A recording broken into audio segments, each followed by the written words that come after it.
আসসালামু আলাইকুম সবাইকে, আশা করছি ভালো আছেন সবাই। তো চলে আসলাম হৃদয় মাঝে হঠাৎ তুমি গল্পের 28 নম্বর পার্ট নিয়ে। তো বেশি কথা না বলে চলুন গল্প শুরু করা যাক। ফটোশুট, সকলের সাথে কথাবার্তা, অতিথিদের সঙ্গে পরিচয় শেষে বাড়ির ভেতর প্রবেশ করতে করতে আলভি আর মায়ের রাত 8টা বেজে যায়। ভারী শাড়ি পরে অস্বস্তি লাগছে, তাই এখন শাড়িটা চেঞ্জ করতে পারলেই শান্তি। বাড়ির ভেতর প্রবেশ করে সোফায় বসে দুজনকেই অরেঞ্জ জুস খেতে দেওয়া হয়। নাহার বেগম ছোট ছেলের বউয়ের দিকে তাকিয়ে বলেন, ওদের দুজনকে খাইয়ে রুমে পাঠিয়ে দাও, এভাবে আর কতক্ষণ বসে থাকবে? মায়ের শাশুড়ি মায়ের দিকে তাকিয়ে বলে, আমি এখন আর কিছুই খাবো না। মায়ের শাশুড়ি বলল, অল্প করে খাও, খেয়েছিলে তো সেই কখন। মায়া বলল, আসরের পর খেয়েছি তো, এখন আর খেতে পারবো না, আমি ফ্রেশ হবো। ঐশী রহমান বলল, আলভি খেয়ে যাও তাহলে। আলভি বলল, আমি খাবো না। ঐশী রহমান আবার বলেন, তাহলে আর কি, সানজিদা ওদের রুমে দিয়ে আসো। আলভি চুপা ছেড়ে উঠে দাঁড়ায়, মাহিদের দিকে তাকিয়ে চোখ ইশারা করে। তারপর বলে, মায়াকে রুমে নিয়ে যান, রানা আর তাদের ফ্যামিলি চলে যাবে, ওদের এগিয়ে দিয়ে আসছে আমি। সানজিদা মায়াকে নিয়ে আলভির রুমের দিকে আগায়। ওদের দুজনের সাথে আরো অনেক মেয়েরা যায়।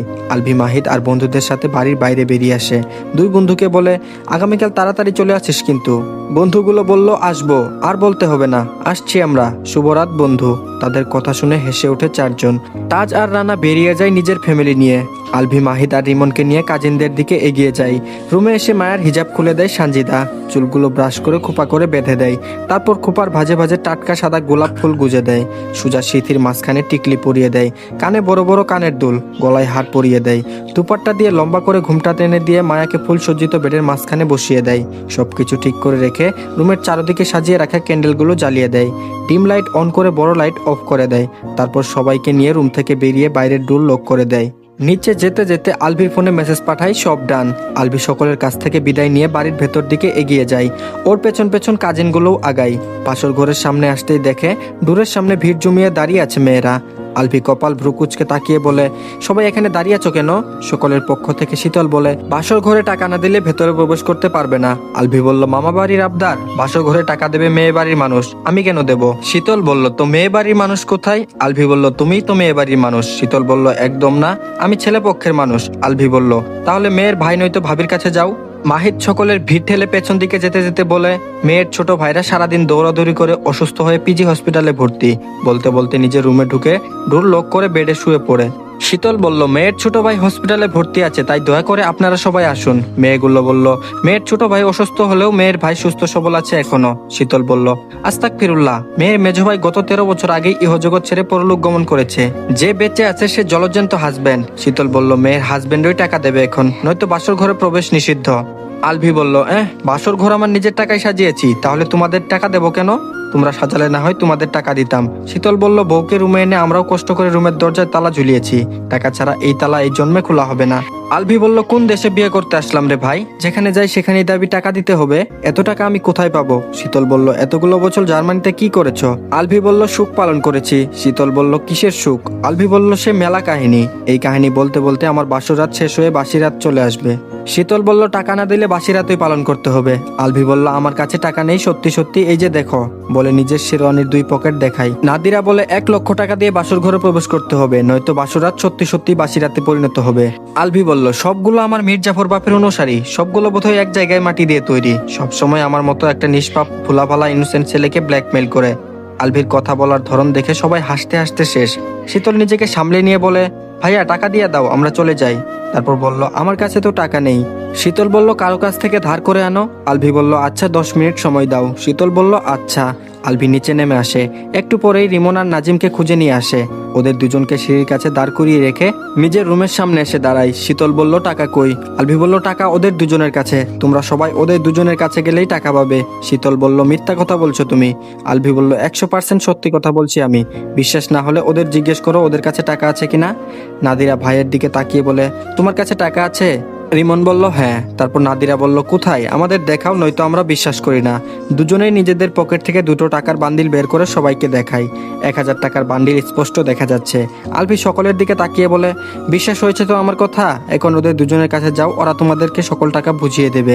নাদিরা বলল, সবগুলো দেবে তো আবার, নাকি চিট করবে? আলভি বলল, একদম সবগুলো টাকা দিয়ে দিবে তোমাদের। নাদিরা বলল, সত্যি? আলভি বলল, আমি মিথ্যা বলি না। আলভির হাতে চাবি দিয়ে সবাই ডোরের সামনে থেকে সরে রিমন আর নাজিমের সামনে আসে। আলভি দ্রুত ডোর খুলে ভেতরে প্রবেশ করে। পেছন পেছন ছেলেদের দল গান গেয়ে উঠে, সাথে মিউজিক বক্সেও গান প্লে হয়। ছেলেরা গলা ছেড়ে চিৎকার করে গাইছে, তুমি দিও না গো বাসুর ঘরের বাতি নিবাইয়া। ছেলেদের গান শুনে বেডে বসে থাকা মায়া হেসে উঠে, সাথে লজ্জাও পায়। আলভি দূর লোক করে সোজা হয়ে দাঁড়ায়। অবশেষে বাসর করবে আজ। আহা, ওর বউটা ওর জন্য বউ সেজে ফুল সজ্জিত বেডে অপেক্ষা করছে তখন থেকে। বেডের দিকে ঘুরে দাঁড়ায়, লম্বা ঘুমটা টেনে বসে আছে মায়া। হঠাৎ আলভির হৃদস্পন্দন বাড়তে শুরু করে, বুকের বাঁ পাশে হাত দিয়ে চেপে ধরে, চোখ বন্ধ করে লম্বা শ্বাস টেনে নেয়। তারপর এক পা দুপা করে বেডের দিকে আগায়, রুমের বড় লাইট অন করে দূরত্ব মিটিয়ে অবশেষে বেডে উঠে বসে। বিসমিল্লাহ বলে মায়ের ঘুমটা তুলে মায়ের মুখের দিকে উকি দেয় ঘাড় কাত করে, মৃদু স্বরে সালাম দেয়, আসসালামু আলাইকুম বিবি সাহেবা। চোখ তুলে তাকায় মায়া। আলভির হাস্যোজ্জ্বল মুখ জলজল করছে যেন। মায়া নিজেও মৃদু স্বরে সালামের জবাব দেয়, তারপর বলে, ওয়ালাইকুম আসসালাম বিবির সাহেব। আলভির হাসি আগের চেয়েও চওড়া হয়। মায়ের ঘুমটার নিচে নিজের মাথা ঢুকিয়ে নেয়।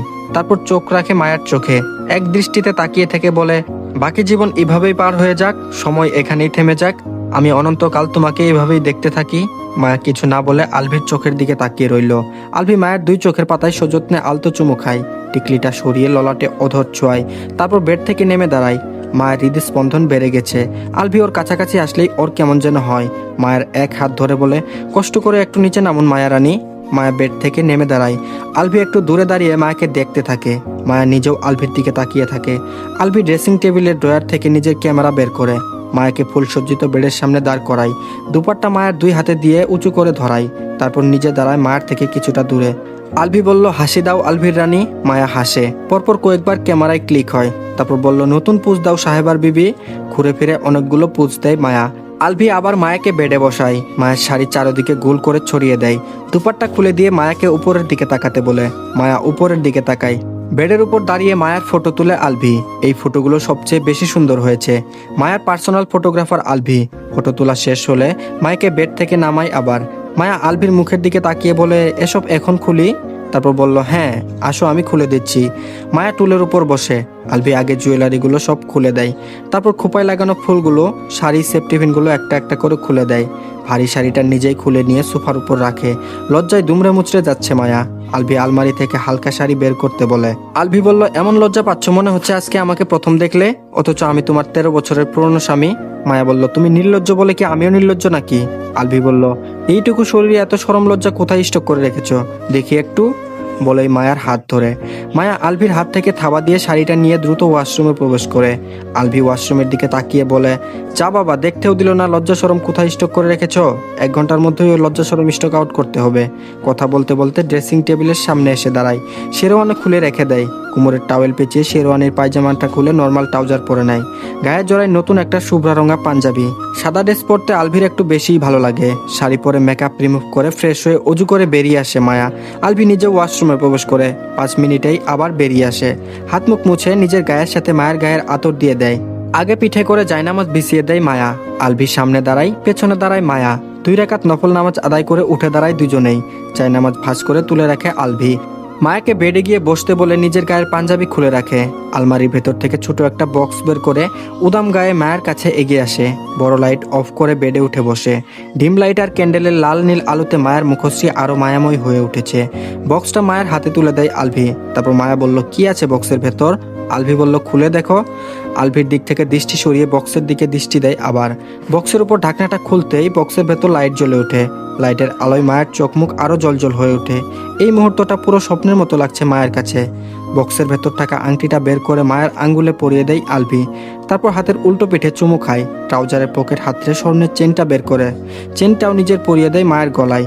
সব শেষে মায়ের মুখের সামনে হাত পাতে আলভি। মায়ের চোখের দিকে তাকিয়ে বলে, এবার আমার গিফট দাও। মায়ের চোখে মুখে অসহায়ত্ব ফুটিয়ে তুলে বলে, আমি তো তোমার জন্য কোনো গিফট আনিনি। আলভি বলল, কেন আনিনি? মায়া বলল, বাসরাতে হাজবেন্ডকে গিফট দিতে হয় সেটা তো আমি জানতাম না, কেউ তো বলেও নি। আলভি বলল, এত বড় একটা গিফট থাকতে আলাদা কোনো গিফটের প্রয়োজন নেই আমার। মায়া বলল, বড় গিফট? আলভি বলল, তুমি নিজেকেই গিফট করে দাও আমাকে। তোমার চেয়ে বড় গিফট এই দুনিয়ায় আমার জন্য আরো আছে নাকি? মায়া বলল, সারা জীবনের জন্য তোমাকে গিফট করে দিলাম পুরো আমিটাকেই। আলভি এক ঝটকায় মায়াকে টেনে আনে নিজের অতি নিকটে। মায়ের কোমর পেঁচিয়ে ধরে এক হাতে।